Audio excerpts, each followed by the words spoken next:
Imagine que tu as plusieurs ordinateurs chez toi et que tu veux qu'ils puissent partager des ressources, des imprimantes ou bien encore aller sur Internet. Ce qu'il te faut, c'est un réseau informatique.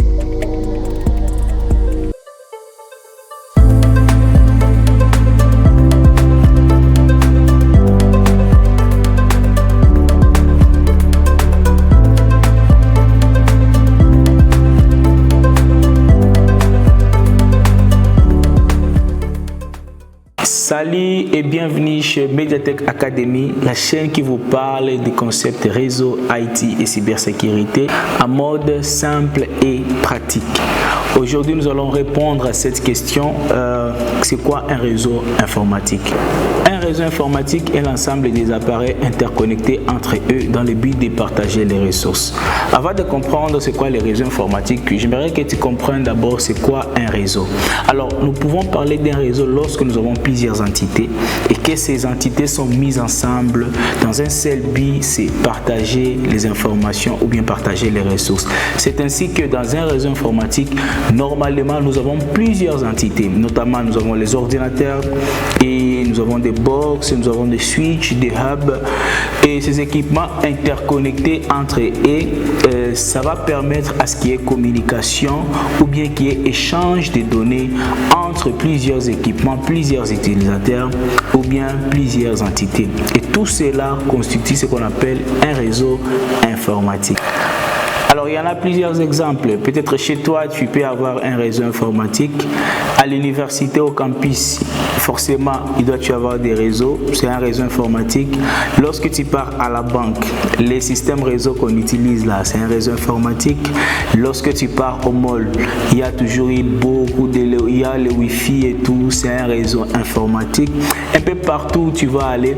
Et le plus grand réseau informatique qui soit, c'est l'Internet. C'est les réseaux qui nous connectent nous tous dans le monde et ça c'est le plus grand réseau informatique.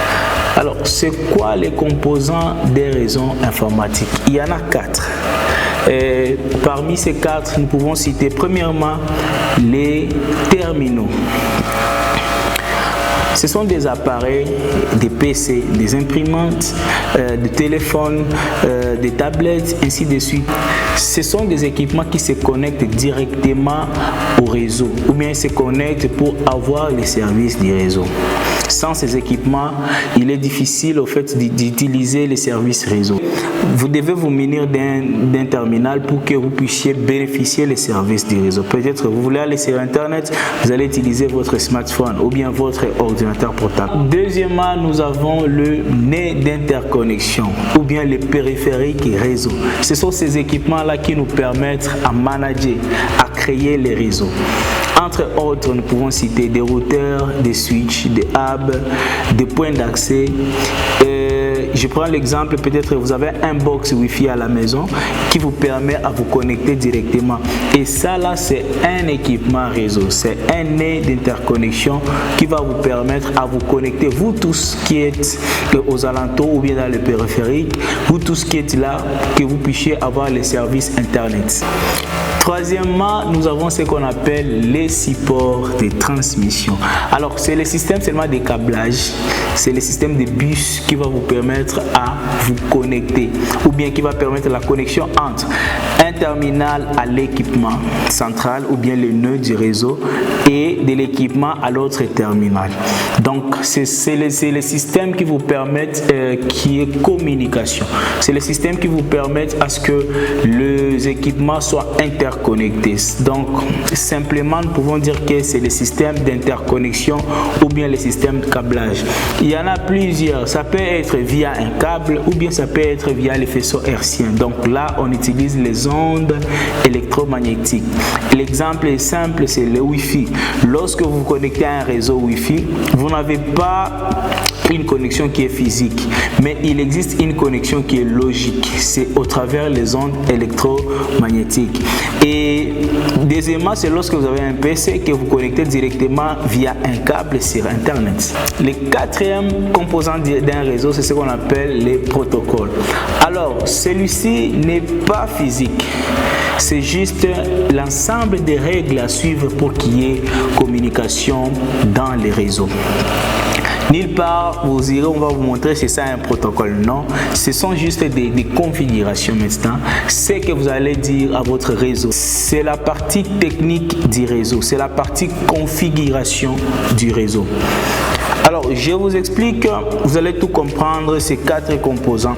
Imaginez une ville et dans cette ville, il y a des personnes que je vais considérer comme des terminaux et il y a des routes, il y a aussi des immeubles. L'immeuble A peut-être c'est la maison et l'immeuble B c'est le travail. Alors, il y a une route qui va relier les 2 immeubles. Et dans les routes, il y aura des véhicules qui vont commencer à circuler. Les routes, ce sont des nœuds d'interconnexion. Les immeubles, ce sont les routes, ce sont des supports de transmission. Les immeubles, ce sont des nœuds d'interconnexion. Les véhicules, ce sont les données. Et les personnes, ce sont les terminaux. J'espère que via cette analogie, vous avez vraiment compris c'est quoi un réseau informatique. En bref, les réseaux informatiques, c'est l'ensemble d'équipements mis ensemble en vue de partager ou bien d'échanger les données. Si tu veux agrandir ta connaissance et approfondir beaucoup plus dans le concept de tout ce qui est réseau, IT, cybersécurité, je t'invite à t'abonner sur cette chaîne et si la vidéo t'a plu, pourquoi pas ne pas laisser un like. Et surtout, si tu as des questions, tu peux les laisser directement dans la section commentaires. On va directement répondre à votre question. Également, suivez-nous via notre canal Telegram, notre page Facebook et notre chaîne, notre compte Instagram où nous diffuserons toujours des contenus qui vont toujours vous attirer. Merci et à plus.